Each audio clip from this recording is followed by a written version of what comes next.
Assalamualaikum warahmatullahi wabarakatuh, anak-anak sekalian. Selamat berjumpa kembali di materi pelajaran geografi. Mudah-mudahan anak-anak sekalian selalu diberi kesehatan dan diberi kemudahan untuk belajar. Materi kita saat ini adalah pola keruangan desa dan kota. Mari kita simak materinya. Pola keruangan desa dan kota.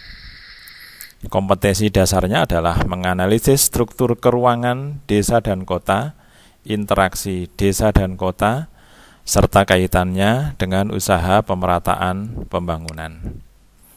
Adapun indikatornya adalah menjelaskan tentang pengertian desa, komponen desa, potensi desa, ciri desa, klasifikasi desa, potensi desa, fungsi desa, faktor pendorong dan penghambat usaha memajukan desa.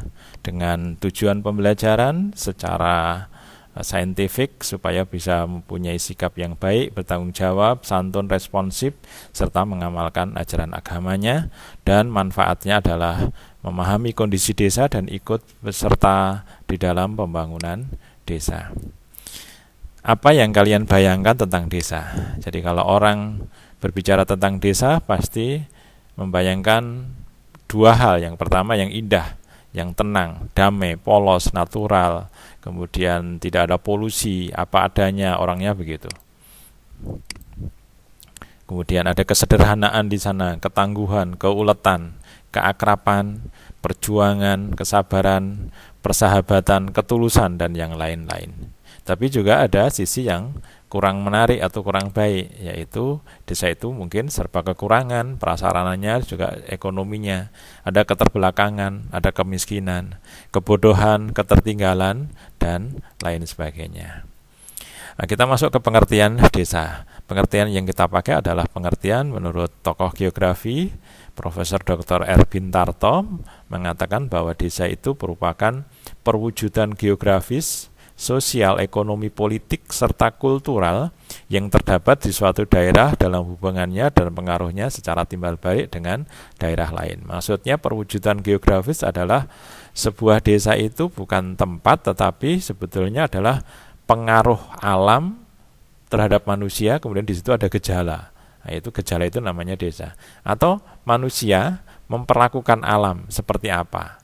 Kalau kemudian manusia itu memperlakukan alam itu menyesuaikan diri dengan geografisnya, kondisi alamnya, space-nya, maka kondisi yang semacam itu disebut desa. Contoh yang mudah adalah misalnya di daerah geografisnya berupa pegunungan, maka kalau di sana kemudian penduduknya bermata pencarian sesuai dengan geografisnya, menanam sayur, kemudian jenis tanaman yang menyesuaikan, kemudian membuat rumahnya juga menyesuaikan, pakaiannya menyesuaikan, maka yang semacam itu disebut dengan desa karena merupakan perwujudan geografis.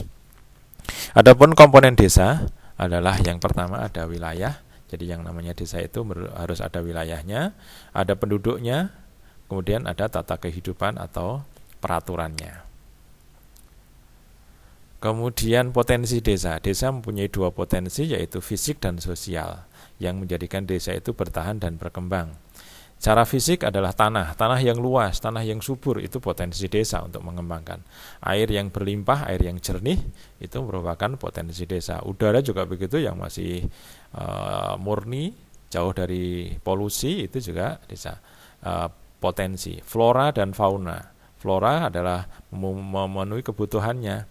Fauna kadang-kadang sebagai tabungan. Jadi orang desa itu kalau menabung tidak ke bank, tapi dalam bentuk hewan piaraan, misalnya sapi yang seharga 20 juta ke atas, kuda kerbau, itu merupakan tabungan kalau dia memerlukan kebutuhan yang mendesak.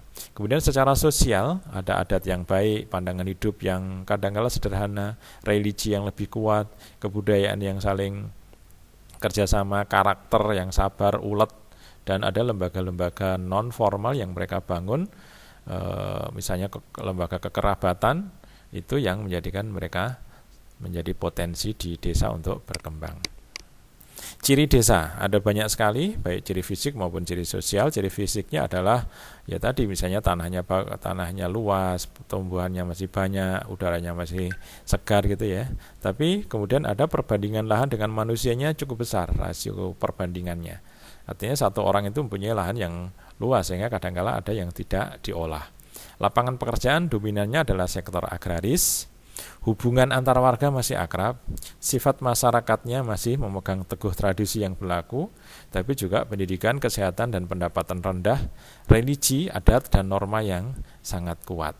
Itu ciri-ciri desa dan masih banyak lagi. Kemudian kita lanjutkan klasifikasi desa. Desa ada yang sangat besar karena memang lokasinya besar, sedang, dan kecil. Berdasarkan kegiatannya, desa itu ada desa nelayan. Kalau sebagian besar penduduknya nelayan, pertanian, perkebunan, pertambangan, nanti desa kerajinan, desa pariwisata, atau desa-desa yang lain yang sesuai dengan kondisi kegiatan dari desa tersebut. Secara perkembangan, desa itu tahap perkembangannya ada 3. Desa yang belum maju atau terbelakang itu disebut dengan desa swadaya, dengan ciri-ciri yang masih sederhana. Jadi pendidikan masih sederhana, prasarana masih seadanya gitu ya. Kemudian ketercukupannya ya masih belum tercukupi dengan baik itu, atau desa yang terbelakang. Ketika sudah berkembang, maka menjadi desa swakarya, desa yang sudah mulai berkembang. Masyarakatnya sudah mampu menjual kelebihan hasil produksinya di samping untuk memenuhi kebutuhan sendiri. Jadi sudah ada dengan kalimat mulai, pendidikannya mulai baik, sarananya mulai baik gitu. Sedangkan desa yang tahap pembangunan sudah baik disebut dengan desa swasembada. Desa ini sudah maju lah gitu, sudah hampir seperti kota. Jadi tempatnya di desa tapi kegiatannya sudah hampir seperti di kota, semuanya sudah tercukupi. Fungsi desa ini adalah fungsi desa bagi kota. Jadi desa itu ada fungsinya bagi kota. Pertama adalah penyedia pangan, karena orang kota tidak mungkin menyediakan pangan, atau kata lainnya hinterland. Penyedia tenaga kerja, walaupun tidak tenaga kerja yang ahli. Kemudian penyedia bahan baku industri, ini pokoknya. Sedangkan yang lain, fungsi desa ada lagi. Yang lain misalnya sebagai pasar, sebagai pengembangan industri, dan lain sebagainya. Tetapi paling tidak ada 3 hal ini yang penting. Berikutnya adalah pola pemukiman desa. Pola pemukiman itu maksudnya adalah konfigurasinya penduduk membuat rumah itu seperti apa. Kalau penduduk di desa itu membangun rumahnya di pinggir-pinggir jalan, pinggir-pinggir sungai, sepanjang pantai, sepanjang kereta api, maka pola tersebut disebut dengan pola memanjang atau linier. Sedangkan kalau mereka membuat rumah itu bergerombol, menyatu gitu, disebut dengan memusat, red center gitu ya. Itu biasanya di tanah-tanah yang subur, ada fasilitas umum atau ada hubungan darah, mereka menggerombol. Sedangkan kalau menyebar itu open country namanya, itu adalah kebalikan dari sini, tanahnya tidak subur, daerah pegunungan, tidak ada hubungan darah gitu. Itu pola pemukimannya. Gambarnya seperti ini. Kita lanjutkan, faktor pendorong dan penghambat pembangunan desa. Faktor pendorong dan penghambatnya itu ada 3 faktor ini. Dari alam, mungkin alamnya bisa menghambat, bisa mendorong. Masyarakatnya juga begitu, pemerintah juga begitu. Karena perhatian pemerintah ini mesti akan beda dengan daerah yang dekat dengan ibu kota dengan yang jauh gitu. Kita contohkan faktor pendorongnya yang dari desa ya. 1, nilai budayanya. Orang desa itu berorientasi pada kemampuan sendiri, jarang hutang itu biasanya gitu ya. Kemudian tahan terhadap penderitaan, berorientasi pada usaha, sikap toleransi dan gotong royongnya kuat. Ini desa, faktor pendorong itu.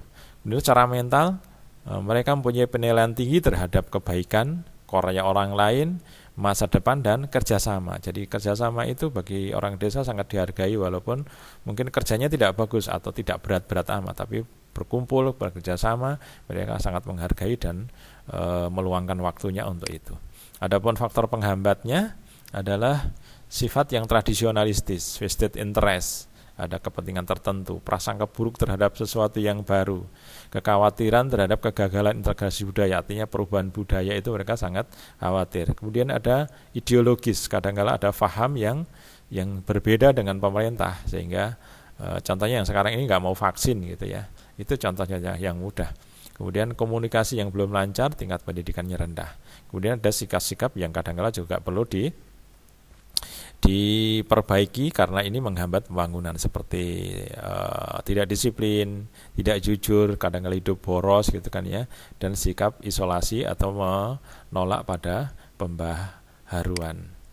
Kemudian materi yang terakhir adalah usaha memajukan desa. Usaha memajukan desa juga sama dengan faktor pendorong dan penghambatnya, yaitu dari alam, dari masyarakat, dari pemerintah. Dari alam bisa dimajukan, alamnya, prasarannya, fisiknya itu dibangun, nanti akan maju. Kemudian dari masyarakatnya, tingkat pendidikannya, sikapnya, kemudian budayanya kita kembangkan, juga nanti akan memajukan. Dari pemerintah berupa stimulan-stimulan yang bisa membangun desa tersebut. Nah, demikian tadi anak-anak sekalian materi desa dan kota. Mudah-mudahan anak-anak sekalian bisa memahami materi tersebut, dan kalau ada kekurangan saya mohon maaf yang sebesar-besarnya. Billahi taufik wal hidayah. Assalamualaikum warahmatullahi wabarakatuh.